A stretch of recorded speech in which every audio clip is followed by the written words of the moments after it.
اللہ الرحمن الرحیم، السلام علیکم ورحمۃ اللہ وبرکاتہ۔ زکوٰۃ نہ دینے کا عذاب انجام، زکوٰۃ نہ ادا کرنے کا انجام۔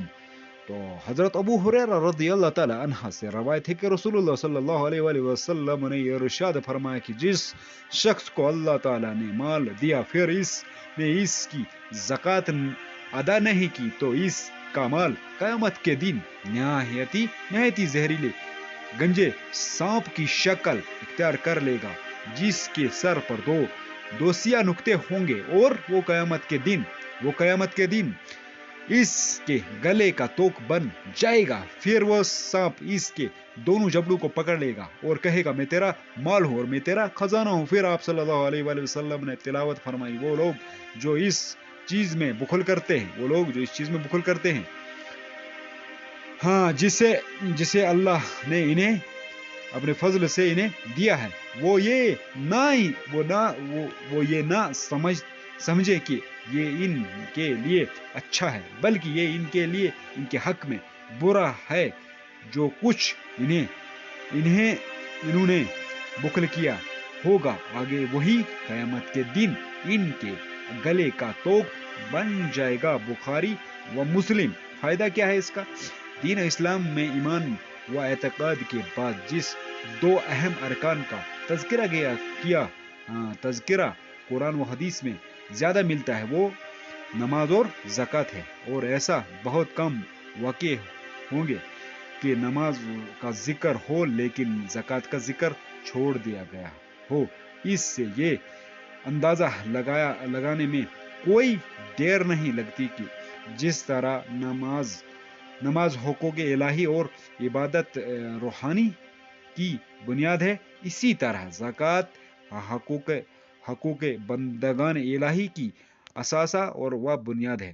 کامل انسان وہی ہے جو حقوق الہی کے ادا کرنے کے ساتھ ساتھ اس کی مخلوق کی حقوق کے بارے میں بھی کسی سستی کاہلی اور پست و پیش میں نہ پڑے۔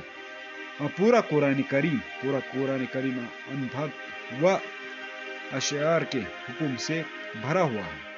ایک مقام پر تو اللہ تعالیٰ انفاق کو تمام کامیابیوں کی بنیاد قرار دیتے ہوئے فرماتے ہیں، تمہارا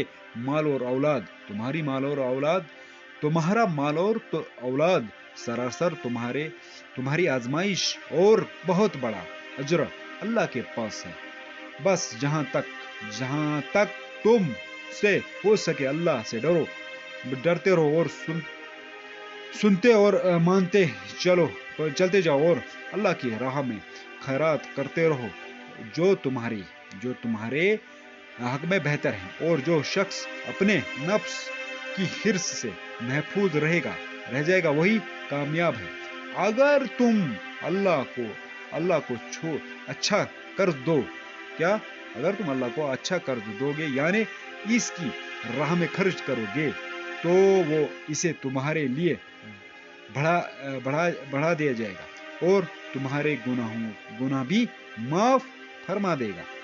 اللہ بڑا قدر دان اور بردبار ہے۔ آگے چلتے ہیں۔ ان آیات میں انفاق فی سبیل اللہ کو کامیابی کا تعبیر کیا گیا ہے اور ایک اور ایسی حقیقت کی طرف اشارہ ہے جس کا انکار نہیں کیا جا سکتا ہے۔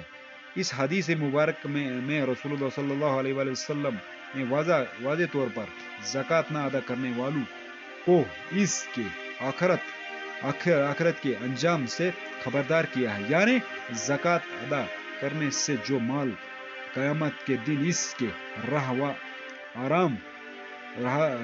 راحت و آرام کا سبب بن سکتا ہے، اس کے برعکس وہ بخیل شخص اور زیر پرست حب مال کے سبب اپنی دولت سے لپٹا رہتا ہے، اپنے مال پر سانپ بنا بیٹھا رہتا ہے، فرض اور زکوٰۃ ادا نہیں کرتا ہے اور دوسروں کو اس سے فائدہ اٹھانے کا موقع نہیں دیتا ہے۔ اس کا انجام آخرت میں اس شکل اس شکل میں اس کے سامنے آئے گی کہ اس کی مال و دولت اور اس کے خزانے کے لیے سانپ بن جائے گا اور اسے ڈستا رہے گا۔ آپ صلی اللہ علیہ وآلہ وسلم نے اس بات کو مزید سمجھانے کے لیے قرآن مجید کی سورہ آل عمران کی آیت 180 کی تلاوت فرمائی، جس میں اللہ تعالیٰ نے سیرت کے ساتھ ان بخیل لوگوں کا ذکر فرماتے ہیں جو اللہ کے دیے ہوئے مال کو اللہ کے راہ میں خرچ نہیں کرتے ہیں۔ جو شخص اللہ تعالیٰ کی عطا سے حاجت مندوں کا حق نہیں نکال سکتے ہیں، جس کا دل اتنا تنگ ہو چکا ہو، جو اتنا خود غرض ہو چکا ہو، اتنا زیر پرست بن چکا ہو، تو پھر اس کا نفس بھی ناپاک، مال بھی ناپاک اور دل بھی ناپاک رہ جائے گا۔ تو گویا زکوٰۃ ایمان والوں کے لیے ایک آزمائش ہے۔ کھرے اور کھوٹے کی پہچان ہے۔ کیا کھرے اور کھوٹے کی پہچان ہے؟ مطل اور سرکش کی درمیان تقسیم دیوار ہے۔ ایسا شخص جو اللہ کے دین سے، اللہ کے حکم پر، اللہ کے مستحق بندوں کی مدد پر لبیک نہ کہہ سکے تو خود بخل و اہل ایمان کی صفت سے دور ہو جاتا ہے، اور روز آخرت یہی مال اس کے گلے کا توق بن جائے گا۔ اللہ تعالی ہر مسلمان صاحب نصاب کو زکوٰۃ کی ادائیگی اور آخرت کی اس انجام سے بچانے کی توفیق عطا فرمائے، آمین یا رب العالمین، آمین۔ سامعین و ناظرین، اگر اللہ تعالیٰ نے مال دیا ہے تو مال زکوٰۃ نکالیں۔ اللہ کو نبی پاک محمد صلی اللہ علیہ وسلم کا طریقہ دین اسلام شریعت کے مطابق زندگی گزاریں، تو استغفار درود کی کثرت کریں۔